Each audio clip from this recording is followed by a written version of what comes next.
After a 14-day layoff, the Bucs return to the gridiron tonight, facing a formidable foe, the red-hot 4-0 Indianapolis Colts, fresh off a 55-21 thrashing of the New Orleans Saints. When the sheriff Manning gets hot, they are a force to deal with.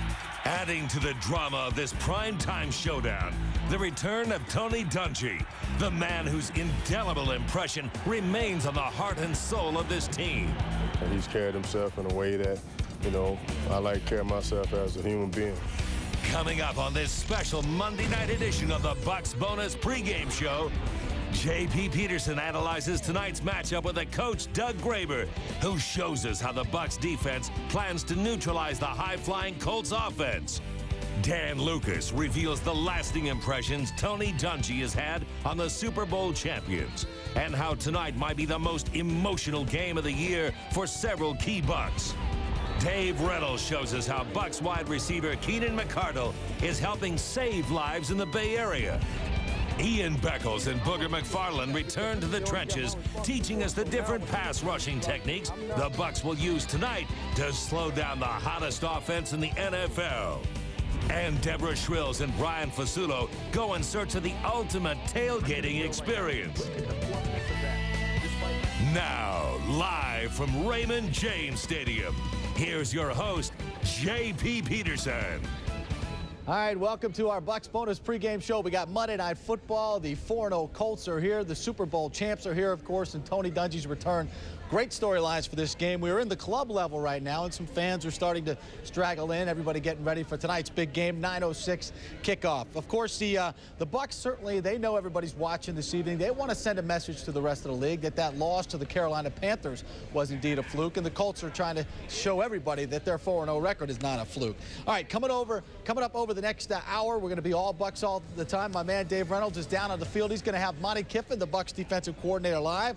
Plus, my analyst posse is here as well. There they are. We got the coach, Doug Graber, Roy Cummings from the Tampa Tribune, and Big Ian Beckles from 620 WDAE. If we can keep them away from the concession stand, they'll be up here with us. And, of course, we've got our daytime crew, Deborah Shrills and Brian Fasulo, out doing some tailgating. All right, guys, you've come up with some great food so far. We'll see what you got in store for us this week. All right, first, let's get to the injury report, and this is going to be a big part of tonight's game. We've got a lot of game-time decisions. Let's get right to it. First and foremost, let's talk about Mike Alstott. Now, he did come out and warm up, threw the ball around a little bit, did a little light jogging. He's got a nagging neck injury. He's been seeing some specialists for the injury, and it's going to be a game-time decision. Rich McKay will be on here live with us in about a half an hour. We'll ask him what's going on with Mike and Shelton Quarles, who's still coming back from that forearm injury. Of course, Joe Jurevicius, he will not play tonight, officially listed as doubtful, trying to come back from that knee injury. Now, as for the Colts, their list much more extensive. On the probable side, Raheem Brock, Jason Doring, Dwight Freeney, the premier pass rusher, one of the premier pass rushers in the league, Walt Harris, and Edgerrin James. That's still a little bit up in the air, although Edgerrin did practice this week. Also, Adam Meadows, Brad Pyatt, Dominic Rhodes, Jeff Saturday, Steve Cirillo, David Thornton, and Mike Vanderjagt. Expect all those guys to play tonight. Whether they'll be 100%, we don't know. Jim Nelson, Brandon Stokely, and Donald Strickland also on that list. And out tonight for the Colts, offensive tackle Ryan Diem, he's a starter, and Joseph Jefferson. All right, now we're going to talk about Tony Dungy's return tonight, but it's not the focus of this game. It's the football. These are two bona fide title contenders. As I said, the Colts at 4-0 with that explosive offense. The Bucs at 2-1, but they haven't beaten anybody with a winning record yet. Now, they also want to prove that they are still the Super Bowl champs with a swagger. And what better way to do that than to beat up the galloping Colts on Monday Night Football?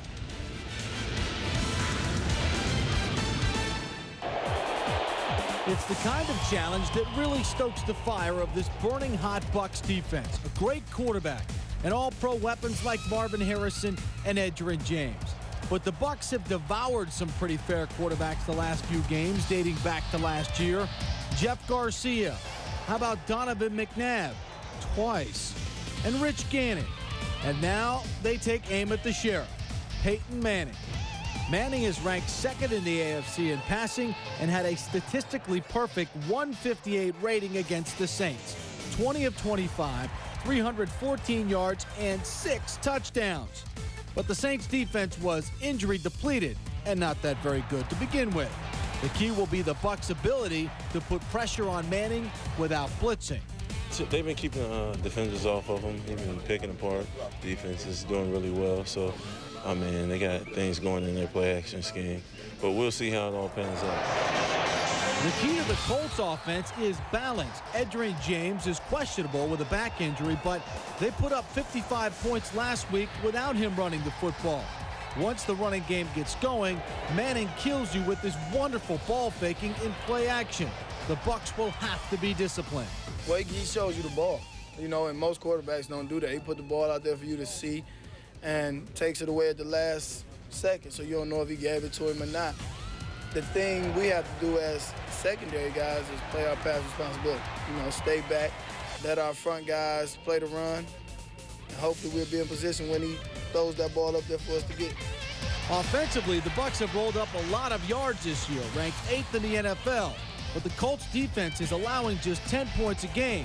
It's kind of a no-name defense, but they are quick and play very well together, a trademark of Dungy defenses. I don't know if you can rate their secondary. I think you have to rate their whole defense. You know, guys are always in the right position. They create a lot of turnovers with the guys up front. The guys in secondary always are making plays. And once again, the Bucs will be outmanned in special teams play. Colts kicker Mike Vanderjagt is a perfect 14 for his last 14, including a game winner over the Browns in a 9-6 Week 1 win. The Colts also have been strong in the return game. The Bucs must cover kicks better. It could be the difference in a tight ball game. Perhaps the Bucs' biggest advantage, though, comes in preparation. They have had 2 weeks to study the Colts. Indy played a Sunday night game, and Tony gave them Tuesday and Wednesday off. And don't forget, John Gruden has never lost after a bye week. And the Bucs are well rested. It got me rested. You know, it was a long preseason for us. The first couple games, you know, our offense had a lot of plays, and I've taken a lot of snaps in the first couple games, so it got me back on my feet, and I'm well rested. All right, my analyst posse is here right now. Ian Beckles, the coach Doug Graber. But before we get to you guys, we're going to go down to the man who's actually working tonight. You guys are kind of working tonight. And that's Dave Reynolds and Monte Kiffen, the Bucs defensive coordinator. What's up, guys? All right, thanks a lot, JP. Monty's on a tight schedule, so we're going to keep it nice and short today. First of all, obviously, Peyton Manning, Edgerrin James, Marvin Harrison. Tough to stop the triplets. Well, they've got some, they're rolling right now. I watched that game on television last week now down in New Orleans, and they really put some points up quick, you know, 6 touchdowns. And, you know, when they're hot, you're hot, you know, and hopefully we can cool him off a little bit tonight. But they're rolling. They're very explosive, 32. You know, I know Tony Dungy. I know Tony's going to get 32 touches now. He's not going to turn this into a Raider game or the Niners or the Philadelphia Eagles and just throw. So we've got to defense him, the run, the pass, the checkdowns, the screens. So it's a great challenge. It's Monday Night Football. That's what it's all about. I mean, what is it, 7:05 right now? I mean, I can't wait. Let's get it on. I mean, it's going to be rocking and rolling. This place is going to be something else. And then somebody said, well, now, you know, what about Tony Dungy, this and that? Well, I made the statement earlier. I said, listen, now, this is one of these games now, and Doug Graber can appreciate this. You know, we're thinking that they're thinking, we're thinking they're thinking that we're thinking. You know, everybody's out there thinking, and nobody's playing football. Let's go out and play football, all right? Yeah, basically strap them on and go to it, huh? Yeah, let's go. All right, Coach, thanks a lot. I know you're a busy man. All right, thanks a lot. All right, Monte Kiffen, as we mentioned, a very busy man. He's got meetings up to the minute. Getting back to Edgerrin James just a little bit, I just want to toss this tidbit out there for you guys. You might not know this, but Edgerrin actually has played a big part in the Colts' resurgence off the field as well. You see, it seemed that it was kind of boring in Indianapolis. The fans weren't really getting into the game very much, and they've had some problems with attendance. Well, Edgerrin asked if he could play the music on the PA system. So he makes the choices, and anytime you hear a timeout or anything like that, Edgerrin James is the man responsible for pumping up the Indianapolis Colts, and he tries to do it on the field as well, guys.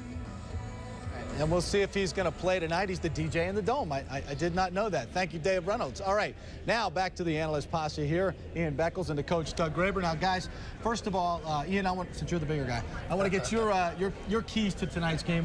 How do you think this game's going to play out tonight? Well, I think the important thing in this game is that the Buccaneers offense gets something going. I think the Buccaneers defense is going to be just fine. They'll give up some points against the Colts because they have a good offense, but if the Buccaneers offense can move the ball a little bit and score some points, put some points on the board, keep Peyton Manning on the bench a little bit, I think they win. And the key to that is no penalties. They've been able to play good offense when they haven't been penalized in 2nd and 30 every 5 minutes. All right, Coach, you've got some keys to the game, to this game, so let's get right to the graphic there. Keys to the game. First and foremost, no big plays for Peyton Manning? And I'll tell you, that's not an easy task because with Marvin Harrison and with some of the tools that they have, and you just have to look to the game Sunday night, Ian. I mean, you talk about big plays now. This is what this offense is all about. Yeah, the big thing this game is going to be watch how Dwight Smith and John Lynch play.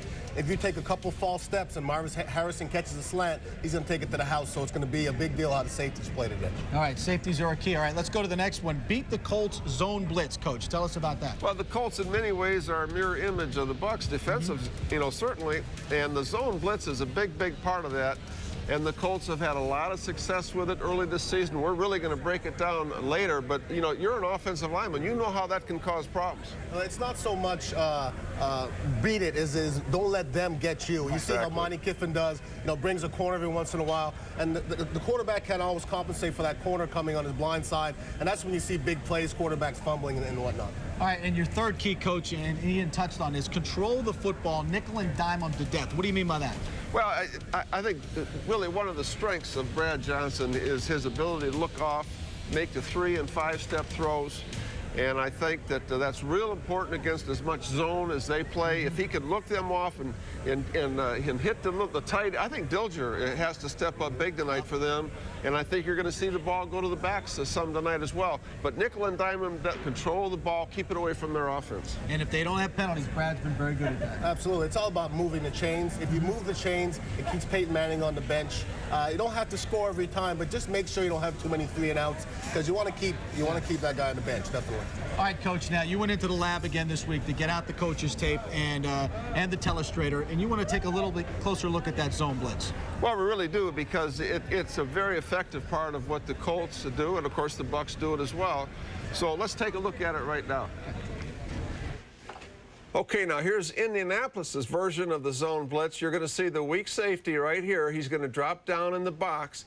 And really, the timing is not good because they show it way too early. But the whole theory here is you're going to overload those gaps, and that's what you do on a zone blitz, and it makes it tough to pick up.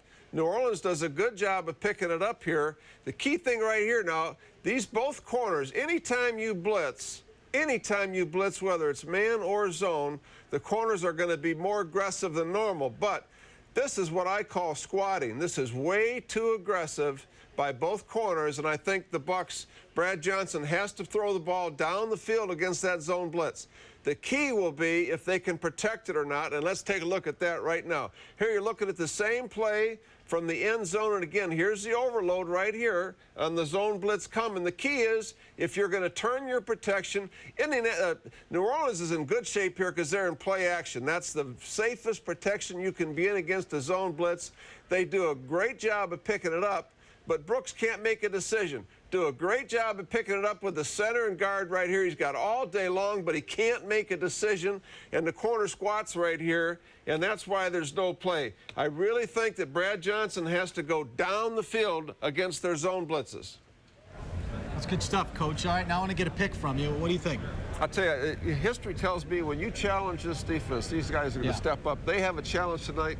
I see them stepping up. I like the Bucs. What do you Well, I think both these teams are basically predicated on getting up early on the team and then applying pressure. I think it's going to be a little higher score game than normal. Bucs 30-20. I'm picking the Bucs 28-21, so we all agree there. Shocking development. All right, guys, we'll see a little bit more of you guys later on the show. Don't forget, of course, these Monday night games give the fans plenty of time to party. They've been doing it since early today out in the parking lot. That's where we find our daytime crew, Brian and Deborah. What's up, guys? Hey, JP, thank you very much. What do you get when you bring two old United States Coast Guard salty dogs to a football game? Well, it's not pretty, but it sure does taste good. We're talking fried catfish when we come back, so don't go away.